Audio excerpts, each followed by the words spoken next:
Un saludo cordial a todos los que nos siguen en Rincón de Apologética Católica. El tema que vamos a dialogar hoy es sobre las leyes del Antiguo Testamento abolidas en el Nuevo Testamento. Es más que obvio que cuando se habla de este tema, nunca faltará la persona que pregunte cómo puede ser posible. Si en Mateo capítulo 5, versículo 17, el mismo Jesús dice: no crean que he venido a suprimir la ley o los profetas. Y ciertamente nuestro Señor Jesucristo hace esa expresión. Sin embargo, cabe destacar la famosa frase que nos dice que un texto fuera de contexto es un pretexto. Y digo esto ya que si miramos el texto completo de Mateo 5:17, dice claramente: no crean que he venido a suprimir la ley o los profetas.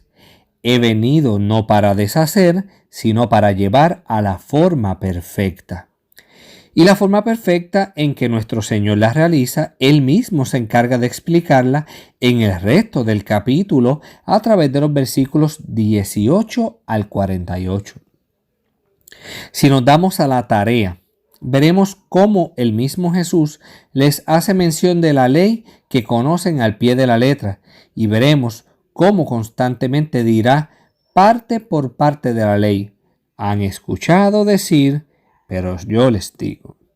A cada uno de los puntos de la ley que era considerada la palabra de Dios dada a su pueblo. Por ejemplo, han escuchado decir ojo por ojo, diente por diente, pero yo les digo. ¿Entienden el ejemplo? Pues así fue punto por punto nuestro Señor. Y si tomamos en consideración el contexto histórico, sabremos que una persona en su sano juicio no sería capaz de clamar autoridad sobre la palabra de Dios, a menos que fuera aquel que es la palabra misma encarnada. Es por eso que Jesucristo, quien es principio y fin, Apocalipsis 1:8, con la autoridad misma de Dios hecho carne, muestra su autoridad por encima de la ley y la explica de manera que pueda ser llevada a plenitud.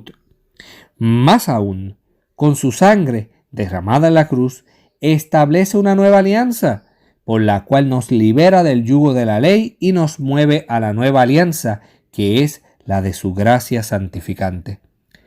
Como nos dice Romanos 6:14, pues no están bajo la ley, sino bajo la gracia.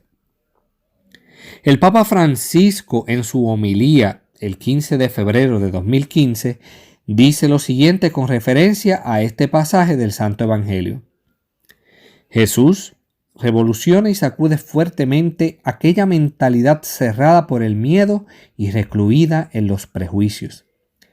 Él, sin embargo, no derroga la ley de Moisés, sino que la lleva a plenitud, declarando, por ejemplo, la ineficacia contraproducente de la ley del talión, declarando que Dios no se complace en la observancia del sábado, que desprecia al hombre y lo condena, o cuando ante la mujer pecadora no la condena, sino que la salva de la intransigencia de aquellos que estaban ya preparados para lapidarla sin piedad, pretendiendo aplicar la ley de Moisés.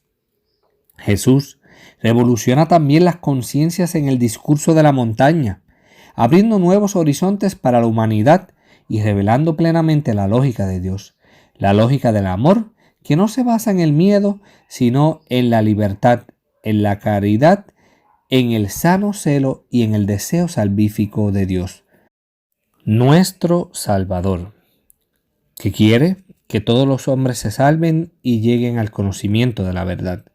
Misericordia quiero y no sacrificio.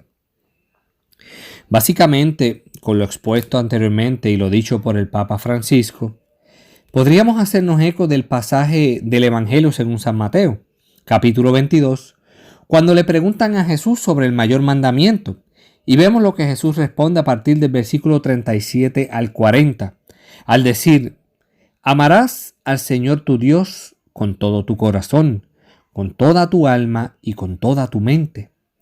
Este es el mayor y primer mandamiento. El segundo es semejante a este: amarás a tu prójimo como a ti mismo.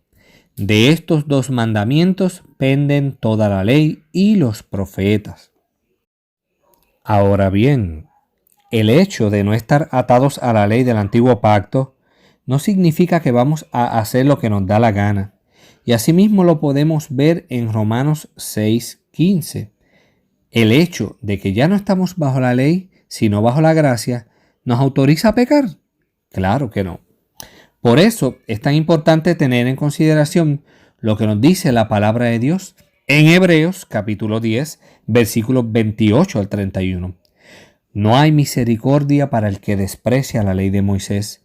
Es condenado a muerte por el testimonio de 2 o 3 personas.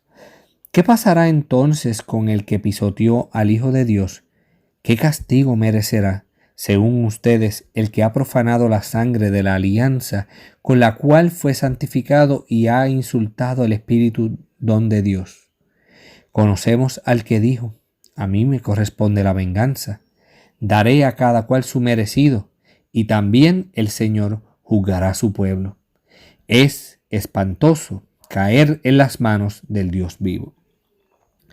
Así que el hecho de que no vivamos bajo la ley, sino por la gracia, tampoco nos exime de nuestra responsabilidad de vivir conforme a nuestro Señor Jesucristo.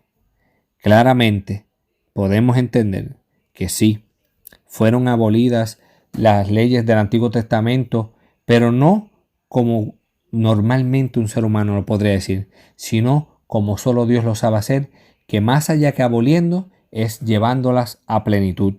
Por eso quiero ir terminando con un consejo para los que no quieren aceptar esta realidad o prefieren vivir bajo la ley a conveniencia.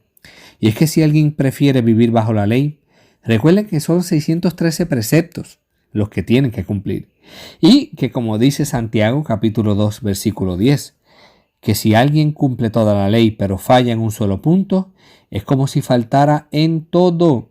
Así que, de ahora en adelante, recuerden que no podemos estar en dos aguas, ya que vivimos bajo la ley o vivimos bajo la gracia.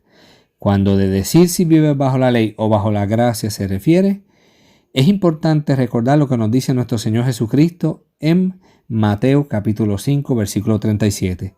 Digan sí cuando es sí y no cuando es no. Cualquier otra cosa que se le añada viene del demonio. Que Dios los bendiga y que tengan un excelente día.